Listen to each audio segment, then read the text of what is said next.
Good evening. It is February 25th, and we are going to go through tonight Leviticus 16:29 through 18:30, Mark 7:24 through 8:10, Psalms 41 1 through 13, Proverbs 10:15 and 16. Let me grab this real quick. Oh, Lord. It's been one of those days. It feels like a Monday almost. So we are going to do the Lord's Prayer like always. So bear with me. Our Father who art in heaven, hallowed be thy name. Thy kingdom come, thy will be done on earth as it is in heaven. Give us this day our daily bread, and forgive us our trespasses as we forgive those who trespass against us. And lead us not into temptation, but deliver us from evil. For thine is the kingdom, the power, the glory, forever and ever. Amen. So grab my glasses.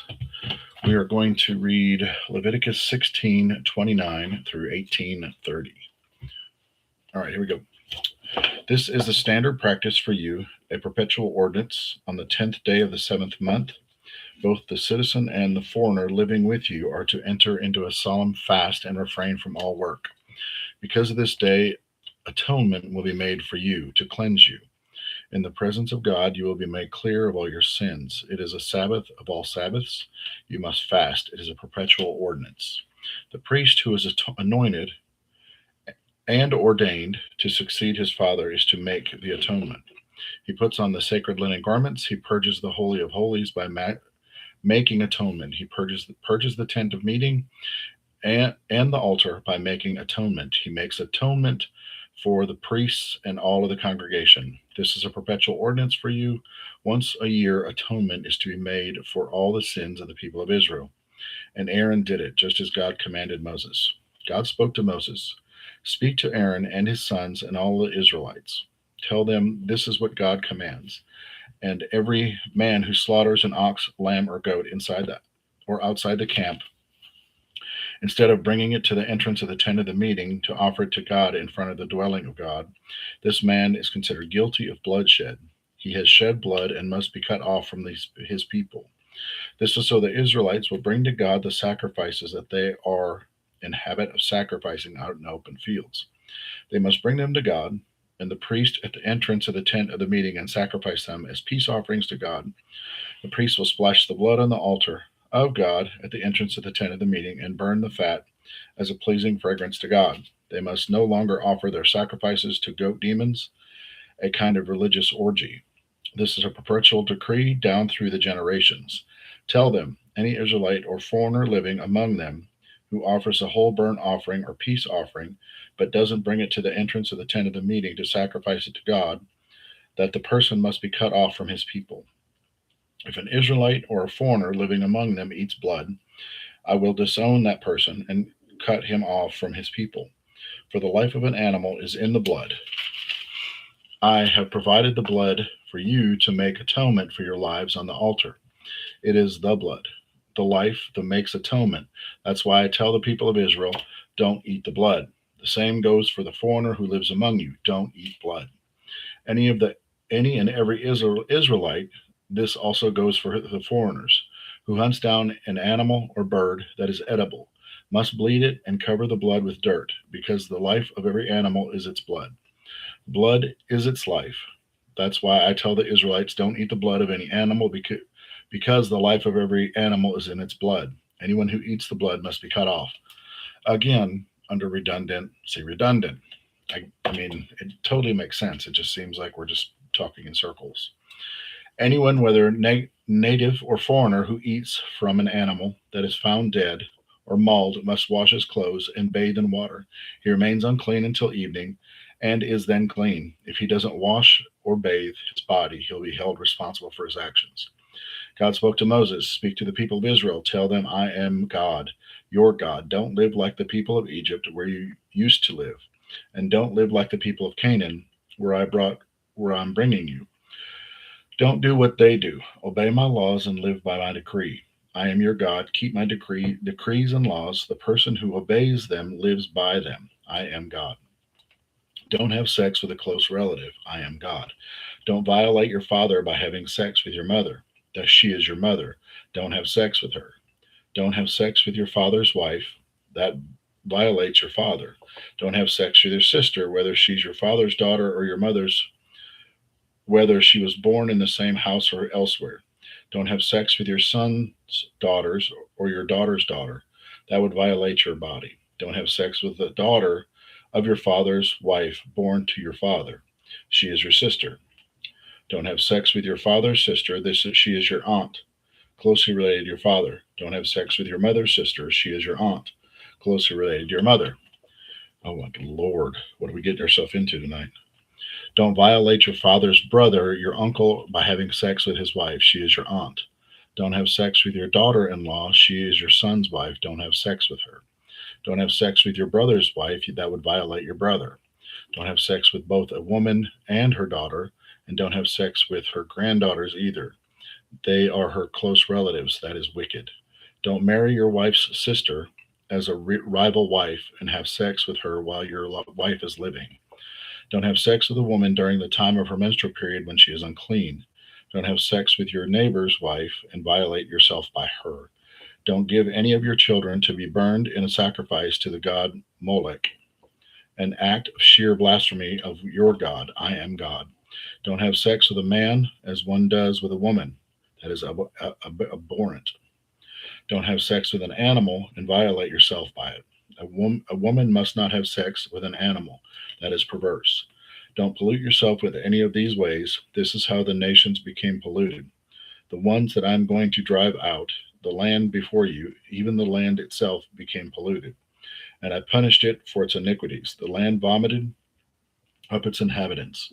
You must keep my decrees and laws, natives and foreigners both. You must not do any of these abhorrent things. The people who lived in this land before you arrived did all these things and polluted the land. And if you pollute it, the land will vomit you up, just as I vomited up the nations that preceded you. Those who do any of these abhorrent things will be cut off from their people. Keep on what I tell you. Don't engage in any of the abhorrent acts that were practiced before you came. Don't pollute yourselves with them. I am God, your God. Not sure what that is. Something's making noise. Okay, so don't know if that's my phone or what that is. Sorry, guys. Okay, breakdown of Leviticus 16:19 through 18:30. This section moves from the Day of Atonement in God's standards for holy living. In chapter 16, God establishes an annual reset, a national cleansing. The message: sin is serious, but atonement is possible. Chapter 17 says emphasis that life is in the blood, sacrifice belongs to God alone. Chapter 18 draws a hard line on sexual morality. God basically says, don't live like Egypt, don't live like Canaan, live like my people. The theme is holiness is not cultural, it's conventional. God's people don't copy the world, they reflect him. Mark 7:24 through 8:10.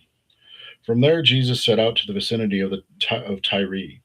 He entered a house there where he didn't think he would be found, but he couldn't escape notice. He was barely inside when a woman had a disturbed daughter heard where he was. She came and knelt at his feet, begging for him. The woman was Greek, Syro-Phoenician by birth. She asked him to cure her daughter. He said, stand in line and take your turn. The children get fed first. If there's any left over, the dogs get it. She said, of course, master, but don't dogs under the table get scraps dropped by the children? Jesus was impressed. You're right. On your way. Your daughter is now no longer disturbed. The demonic affliction is gone. She went home and found her daughter relaxed on the bed and torment gone for good.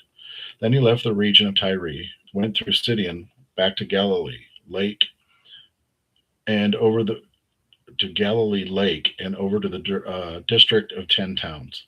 Some people brought a man who could neither hear nor speak and asked Jesus to lay a healing hand on him. He took the man off by himself, put his fingers in the man's ears and some spit on the man's tongue. And Jesus looked up in prayer, groaned mightily, and commanded, Ephanatha, open up. And it happened. The man's hearing was clear and his speech plain just like that. Jesus urged them to keep it quiet, but then they talked it all up all the more.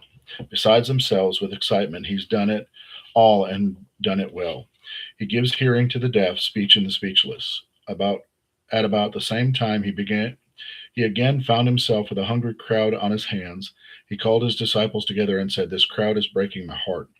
They have stuck with me for 3 days, and now they have nothing to eat. If I send them home hungry, they'll faint along the way. Some of them have come a long distance." His disciples responded, "What do you expect us to do about it? Buy food out here in the desert? How much bread do you have?" "7 loaves," they said. Jesus told the crowd to sit down on the ground. After giving thanks, he took the seven broke bread loaves, broke them into pieces, and gave them to disciples so they could hand them out to the crowd. They also had a few fish. He pronounced a blessing over the fish and told his disciples to hand them out as well. The crowd ate its fill. 7 sacks of leftovers were collected. There were well over 4,000 at this meal.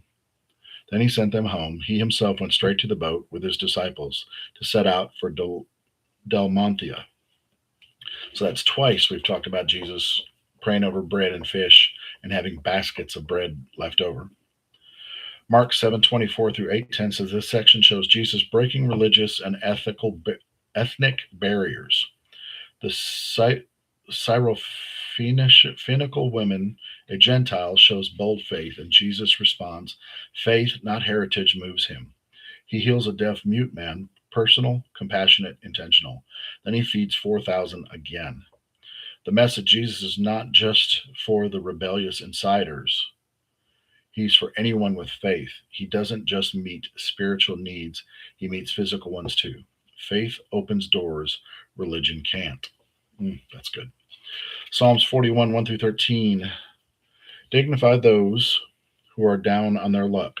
You'll feel good. That's what God does. God looks after us, makes us robust with life. Lucky to be in the land.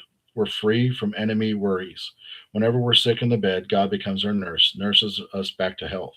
I said, "God be gracious, put me together again. My sins have torn me to pieces. My enemies are wishing the worst for me. They make bets on what day I would die. If someone comes to see me, he mouths empty platitudes. All the while gathering gossip about me, he entered the street corner crowd. These friends who hate me whisper slanders all over town. They form committees to plan misery for me. The rumor goes out he's got some dirty, deadly disease. The doctors have given up on him. Even my best friend, the one who I always told everything. He ate meals at my house all the time, has bitten my hand. God, give grace. Get me up on my feet. I'll show them a thing or two. Meanwhile, I'm sure you're on my side. No victory of it shouts yet from the enemy camp. You know me inside and out. You hold me together. You never fail to stand me tall in your presence. So I can look you in the eye. Blessed is God, Israel's God, always, always, always. Yes, yes, yes. Psalms 41, 1 through 13 says David talks about betrayal, sickness, and enemies, but he anchors himself in God's mercy. In verse 1, blessed is the one who considers the poor. The Psalms show compassion brings blessings. Betrayal hurts deeply, even from close friends. But God sustains the faithful.